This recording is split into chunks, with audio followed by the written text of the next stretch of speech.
Hi, it's Sandy Wyllie.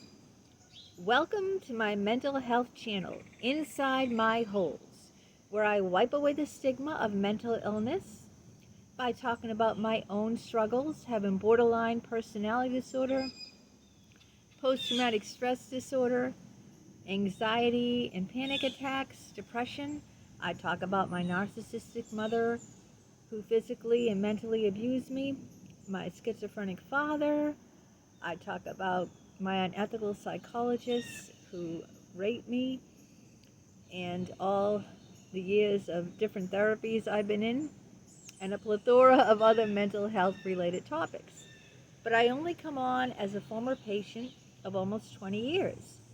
I am not a therapist. I do not hold a degree in psychology, so I cannot diagnose you or give you a professional opinion. All I ask in turn of you is your kindness and respect in the comments. Please be kind to me, be kind to other people who comment. We don't need to agree on everything, but we always need to show respect and kindness to one another. Now, if you are new to my channel, welcome. I hope you stick around and subscribe. Hit that box that says subscribe in the lower right-hand corner. It's 100% free, and that way you'll be notified every time I do a new video. And if you like what you see, give it a thumbs up.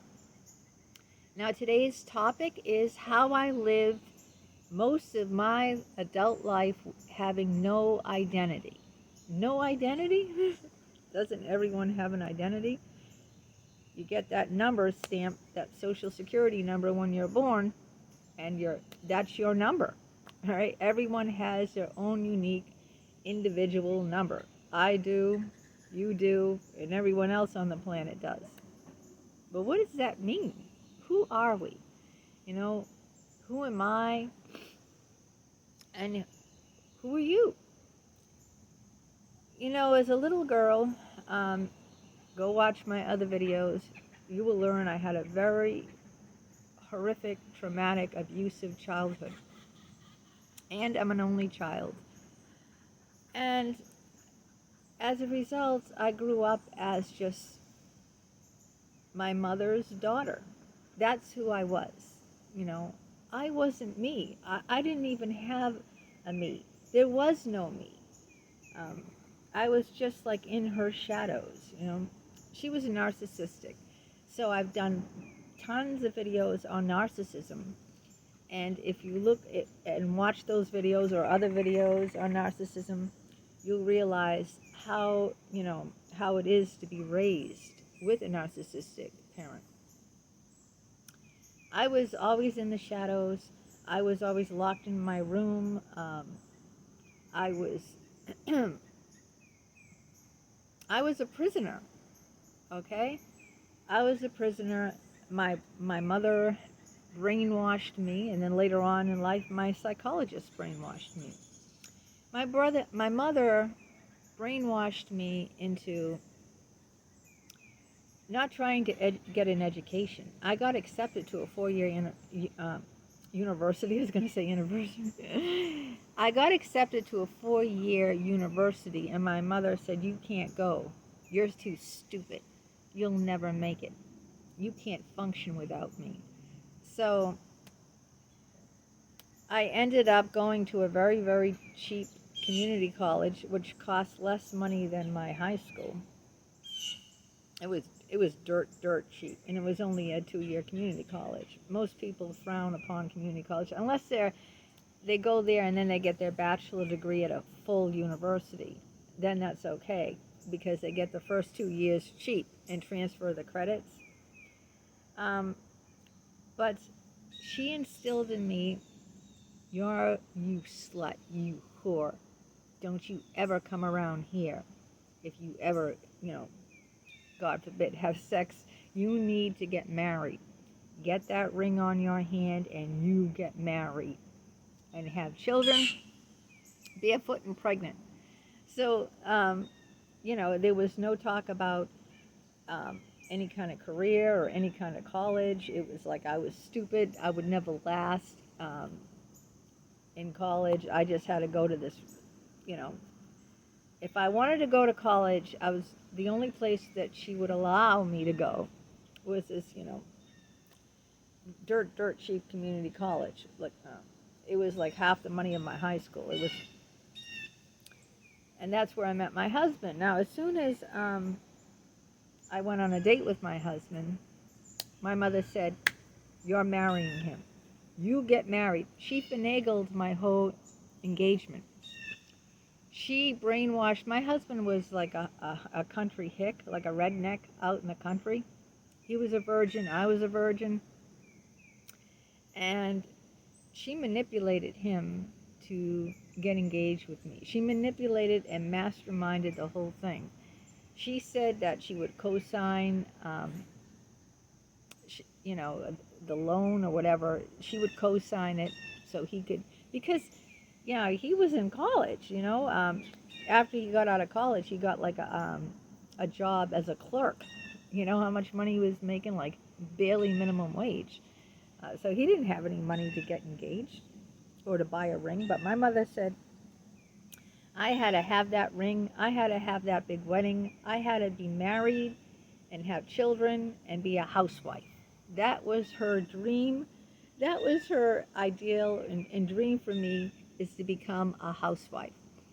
So I went from somebody's daughter, my mother's daughter, to my husband's wife, to somebody's wife. And who was I? I was always a reflection of somebody else. I was always somebody's daughter. And then I became somebody's wife. And after I became somebody's wife, I became somebody's mother. But who was I, myself? Me, myself, and I. Who was I? I had no identity. The only identity I had was related to somebody else. You see? Daughter, wife, mother. Those are all identities related to other people and not any identity to me. Now, here's the comparison. Now, I'm almost 60 years old. I'm 59 since July. Now I see myself as a poet, a writer, a video streamer, a nature lover. I see myself having my own identity that's not related to any person, okay, or thing. But in the same light, I'm still ashamed of those things and proud of them at the same time, because I've said this in other videos. If someone says, "What do you do?" and I say I'm a writer, I have over 3 dozen books on the Amazon. They'll say, "Who is your publisher?" And once I say I don't have a publisher, I self-publish, right away I've lost all credentials, all respect in someone's eyes. Why did I lose respect? Because anyone can self-publish. You don't need any talent at all. Nothing, okay? You don't need anything to say. Anyone can self-publish. It's free. On Kindle, it's free. You can self-publish. They don't even look at, as long as you have the right formats and a certain amount of pages, you can put together this book. Anyone can do it if you follow the format. It doesn't matter what's inside, the words inside. So when you say that you're self-published, people look down on that because, if anyone can do it, even like a 10-year-old, whatever, as long as I have the right format, it doesn't matter what you write inside. They look, so it's very, embarrassing to say that. Another thing about my video streaming, I do video streaming. I do that I work 7 days a week, many hours, in fact, doing this. But people equate worth with money. I'm not successful doing with my YouTube channel, video streaming, putting out videos 7 days a week. you know, month after month. I have not become successful at all. If you watched a couple of videos ago, I said I've gone months without getting paid. My last paycheck was recent, a couple of weeks ago. Guess what it was? A whopping $100. Whoa! A whopping $100. So, I'm too embarrassed to tell them that I do that. So even though I identify myself as a writer and a video streamer, I'm too embarrassed to tell people that I do that because I'm not making anywhere near enough money to say that's what I do. They look at me and think I'm a simpleton. Like, what? You work 7 days a week, all these hours, doing videos and marketing yourself, and you got paid $100 for what? For 2 months? Are you all right? You okay? They would think I'm a simpleton. So, like, when people ask me what I do, I said I do data entry. I lie, because, I don't want to be considered like a failure or like an imbecile or like, like there's something wrong with me. Like I'm doing all this work and not getting nothing, Or I'm putting all these books out and no real publisher will, because again, it takes a lot of money. People equate worth with how much you make. Like if you say at parties, the first 2 questions are, what's your name and what do you do? I'm Sandy. Oh, what do you do? Now, if I say I'm a doctor, oh, right away, I've jumped up. Way up in that person's opinion, jumped up in that what my value, how that person values me, and how that person respects me. And right away, it's like, wow, this woman here is a doctor. What kind of doctor are you? Like, very interested. What's your specialty? Oh, wow. Where do you work?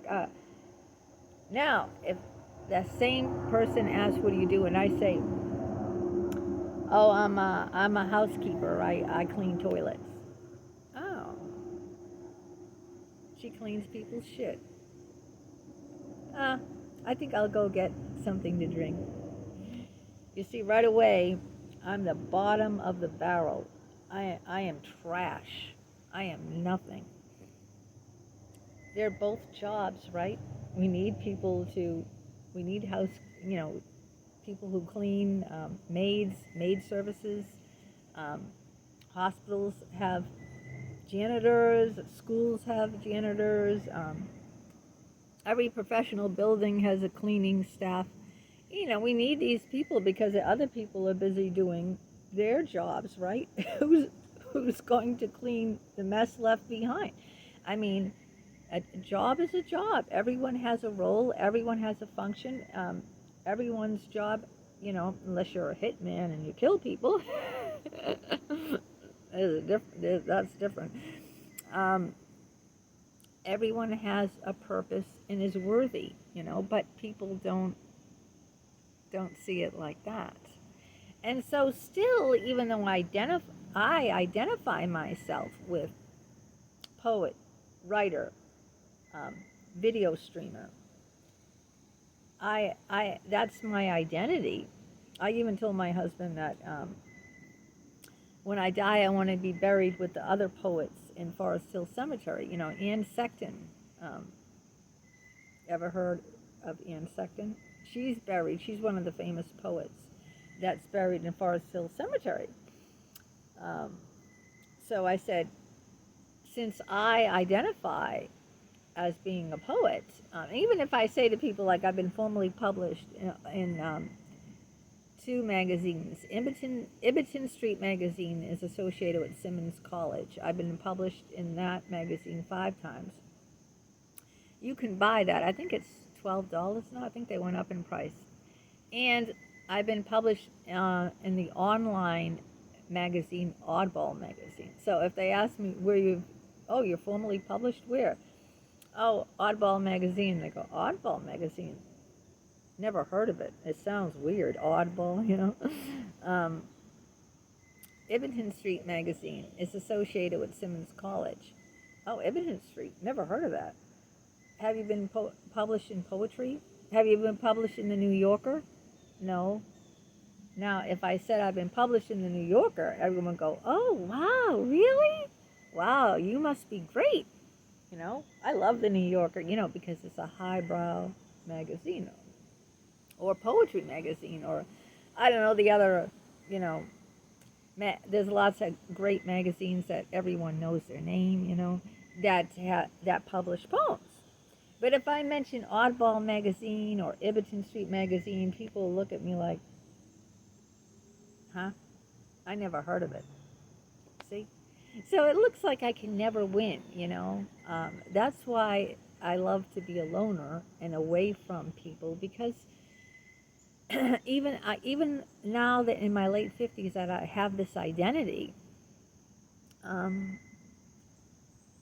it's still embarrassing, you know, because I know people will judge me and judge me very harshly on what I see myself as. Also, it's very hard to break free of the other identity I had. If you watch some of my videos, I used to do pornography. I had an OnlyFans account. And I did that at a very, very low time in my life during COVID. When we didn't have any money, no food on the table. I had to steal food. I had to steal toilet paper. And there was no jobs out there because everything was shut down because of COVID. And someone told me, you know, I'll pay you money if you get naked. So then they told me about, you know, blah, blah, blah. And then I did that for a couple of years. Now, I'm not proud of that, but it is part of my past, but it's not part of my identity. It's not who I identify with now.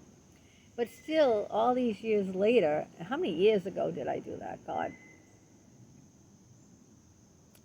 I think several years ago. Not just 1 or 2 years ago.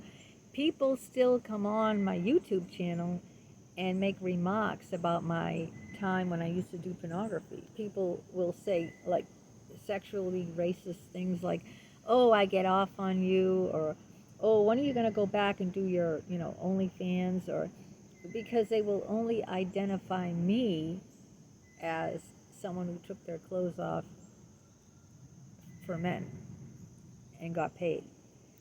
Like a prostitute, you know. That is not, it's a sex worker. It's technically a sex worker, but I didn't, you know, well, of course, men paid and they saw me, you know what it's about. I'm not proud that I did it, but some people can't get over that, and they only identify me as, you know, as that, you know, as an easy woman who takes her clothes off and gets paid. She has no brains, you know. What does she do? You know.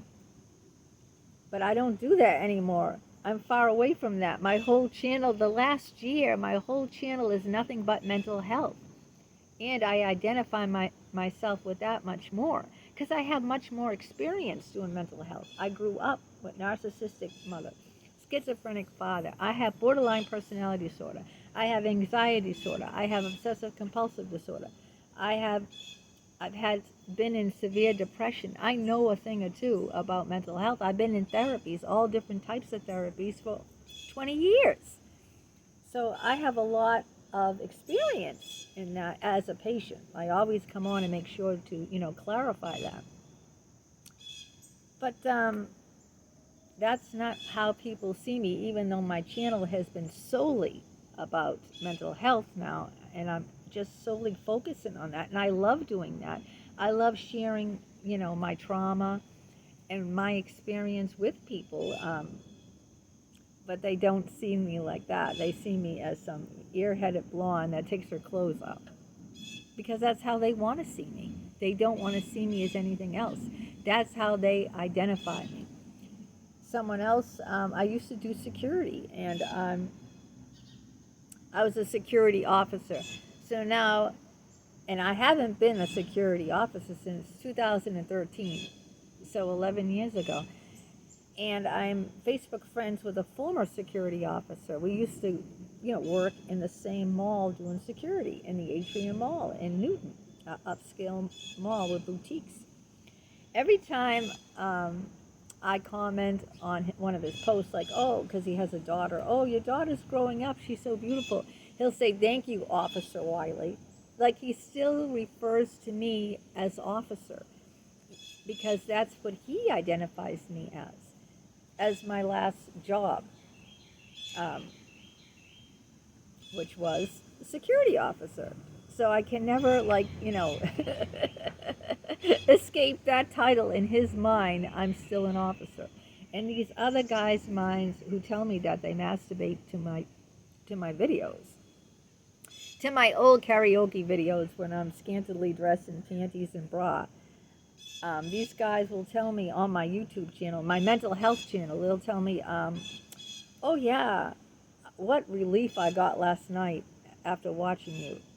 It's like, so they want to make sure that, they let me know that you're nothing but, a blonde,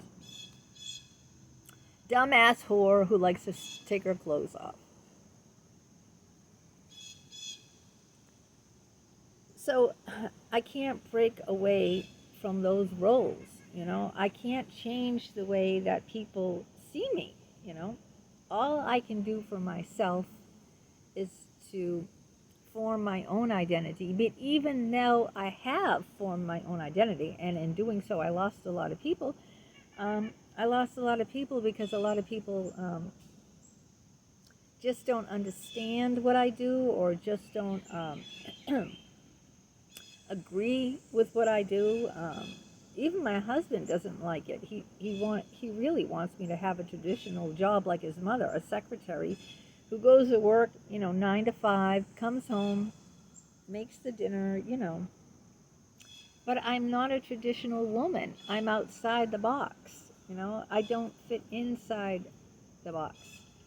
And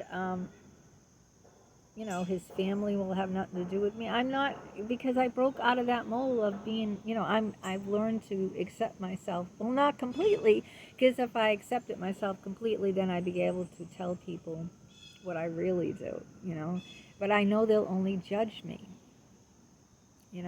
That's why I lie, because I'm going to be judged. I have been judged, They will ask questions, and I hate when people ask questions. But so that's how I lived my life with no identity. It's not a good feeling, I feel better about what I do now, but not totally enough to be able to, share that with people, except you guys here, my subscribers. You guys are the only ones I'm really intimate with. You guys are the only ones that I share the very intimate details of my life. There is no one else who knows me except you guys, except aside from my husband and my children. No one else knows me.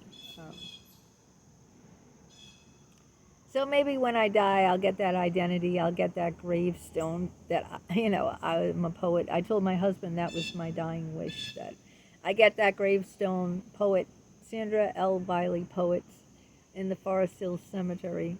So maybe when I die, I'll finally get some recognition. Who knows?